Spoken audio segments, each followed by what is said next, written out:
Tonight, we go inside the minds of two of the most notorious killers here in North Texas. You may remember 6 years ago today, in fact, Kaufman County Prosecutor Mark Hassey was gunned down in broad daylight in the courthouse square. 2 months later, District Attorney Mike McClelland and his wife were murdered. What were convicted killers Eric and Kim Williams thinking then, and what are they thinking now from behind bars? Investigator Ginger Allen sits down with the one person who has spent years communicating with them in prison. Eric Williams grew up in Azle, a Boy Scout in the band. He graduated from TCU, an ROTC member. Kim was raised in Dallas. Friends called her a Barbie. She attended SMU and UTA.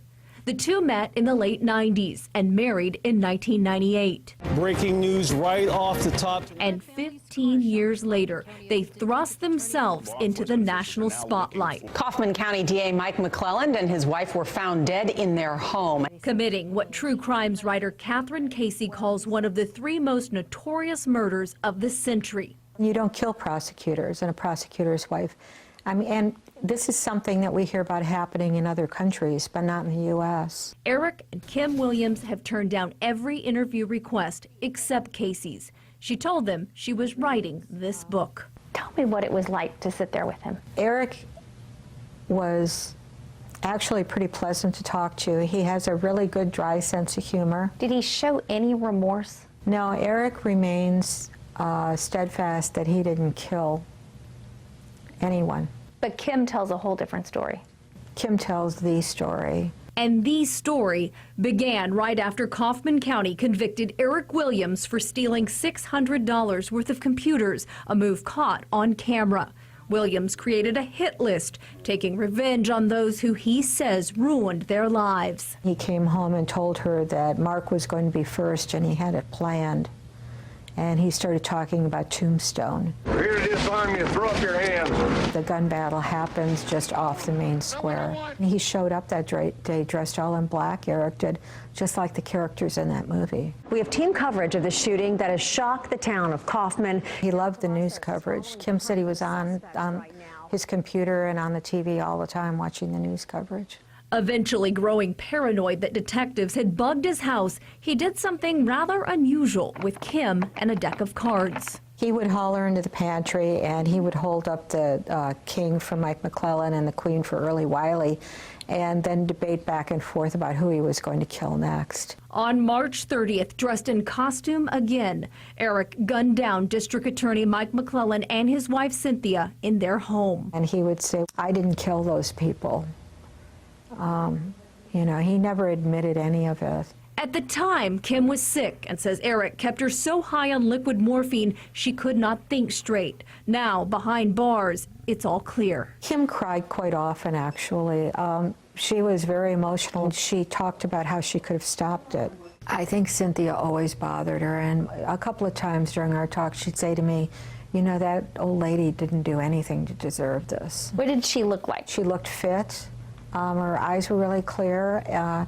She has long hair. It's graying now. Eric looked different every time I went to see him. Sometimes he had beards. Other times he didn't have a beard. I didn't quite know which Eric would be there when I walked in. There were a couple of times I showed up where he was depressed. He said that he didn't think that they should kill him. He said he was afraid? Well, no, he says he's not afraid, but there were those times I showed up when he looked afraid. Kim and Eric also sent Casey letters, more than a dozen. To this day, Eric Williams would say, "I did not do it." In one of Eric's many letters to me, he quoted Mother Teresa, "In the final analysis, it is between you and God. It was never between you and them anyway." Eric tells Casey he's converted to Catholicism. And last month, Kim mailed this Christmas card to Casey, referencing light, perhaps the hope she sees in their now very dark world. Kim is sentenced to 40 years. Eric is now on death row, and he is appealing his case. Fascinating. She looks completely different from the photographs. So 2 different prisons. Have they communicated with each other? Do you know that? I do know that. I did ask Kathryn Casey that at first they communicated with each other. At first. She says that was when she was still in that drug haze. And then when that all wore off, she filed for divorce, and then she was very angry at him. In fact, Kathryn tells me that he sent her a letter saying, "I forgive you." And she told Kathryn, "Forgives me for what? Look what you've done to me." Jeez. So we remember this like it was yesterday. We all covered it.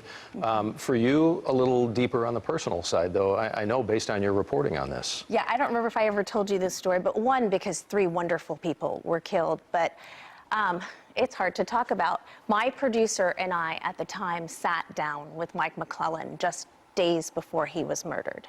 I remember it like it was yesterday. He knew he was on the hit list, but he was not afraid, not at all. He didn't strike us that way. And I remember him sitting there facing us, turning to a window behind him and saying, "If Eric Williams wants to kill me, he can come shoot me through that window." Wow. And then it was just a few days later, we all got the call that had happened. Crazy. It's been so long and crazy everything we went through. Heartbreaking. Ginger, a great look inside, and thank you for sharing tonight.